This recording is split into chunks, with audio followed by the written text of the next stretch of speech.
qaysidir ishda natijaga erishish uchun realniy ko'p vaqt sarflash kerak. Nimaga? Chunki men qilayotgan loyihalarning orasida muvaffaqiyatga erishgan loyihaligi 5 yil bo'ldi ishlayotganiga. 5-6 yil. Tushunasizlar? Ya'ni biza boyagi boshida aytib o'tdim-ku, ожидание juda yuqori bo'ladi.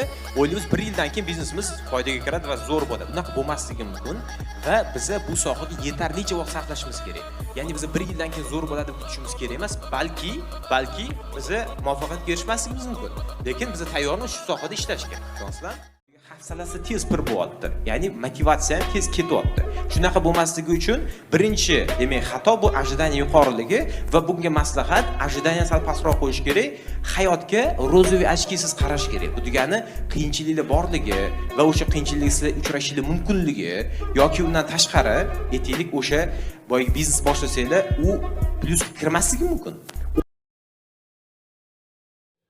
Bu narsaga erishish uchun o'qish kerak, ishlash kerak, tanish bilish orttirish kerak, mehnat, tema yurish kerak, har doim nima bo'layotganini kuzatib yurish kerak. Bular hammasi qatta asosan ilm bilan bog'liq muassasalarda bo'ladi. O'sha Book Cafega o'xshagan joylarda, o'sha Cambridge Learning Center bo'ladimi, o'sha Alpha Education bo'ladimi, hozir mana Hikmatli anaqa ochyapti, yangi universitet qatta intilish bo'lsa, o'sha joyda odam yuksaladi. Qog'ota daryoda hammasi oqmaydida, bitta joy tez oqadi-yu. O'sha ilmli joy edi. Chunki o'qiganda ko'p tanish bilish orttiradi, ko'p yangi g'oyalar keladi. Odam o'sadi. O'qish kerak. Muvaffaqiyatning ajralmas qismida. Menimcha eng katta investitsiya, eng to'g'ri sarmoya baribir. Tushkunlikka tushganimda, motivatsiya yo'qolganda va energiya ketganda men 4 ta ish qilaman va o'sha menga energiyani yana qaytarib, motivatsiyani yuqori ushlashga yordam beradi. Birinchisi bu o'sha qiyinchiliklar vaqtinchalik ekanligini his qilish. Ya'ni siz tushunishingiz kerak, hozir qiyin, lekin bu albatta tugaydi. Bugun emas, ertaga emas, bu hafta, keyingi hafta, 1 oydan keyin, 1 yildan keyin, lekin albatta sabr qilsak, har qanaqa qiyinchilikdan keyin yengillik keladi. Ikkinchisi bu oldimizga qo'ygan maqsadlarni bir eslaymiz. Ya'ni biz qanaqa katta maqsadlar qo'yganmizni va qanaqa maqsadlar sari ketyapmiz, bu ham motivatsiya olishga yordam beradi. Uchinchisi bu o'tmishda erishgan yutuqlarni eslaymiz, bu bizga qanaqa insonligimizdan eslatib turadi. Va to'rtinchisi o'zimizga yaqin bo'lgan, o'zimizni qadrlaydigan, bizga motivatsiya bera oladigan insonlar bilan muloqot.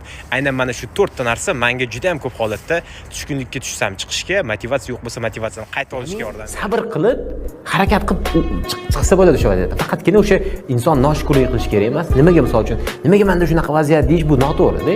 Chunki bu hammada bor. Hech kim aytmaydi bu narsani sizga. Mana shunaqa qiyinchilik do'stingizga aytishingiz mumkin. Lekin hamma hech kim ovoz qilmaydi, to'g'rimi? Ya'ni bu degani siz inson bitta qarashda u qiynalmas ekan deyish noto'g'ri-da. Hammani o'ziga yarasha qiyinchiligi bor.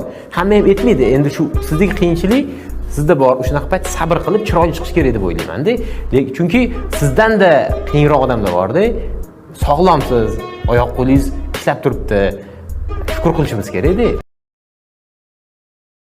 To'xta, men hechda yashamayman. Meni vaqtim chegaralangan. Ya'ni menga berilgan ish chegaralangan. Men ulgurib qolishim kerak degan kayfiyat bo'lish kerak. Shu sababli bu ulgurib qolish uchun bo'lsa, inson oldiga to'g'ri maqsad qo'ya oladi. Bize rizqimizni Xudo berar ekan, bize halollikka intilsak, o'zi kelaveradi. Ya'ni bitta gap bor, siz o'zingiz ishlasangiz, halol mehnat qilsangiz, pul sizni ketingizdan yuguradi degan gap haqiqatda bor-da. Ya'ni siz halol mehnat qilaversangiz va halollikka intilsangiz, rizqingiz kengayaveradi.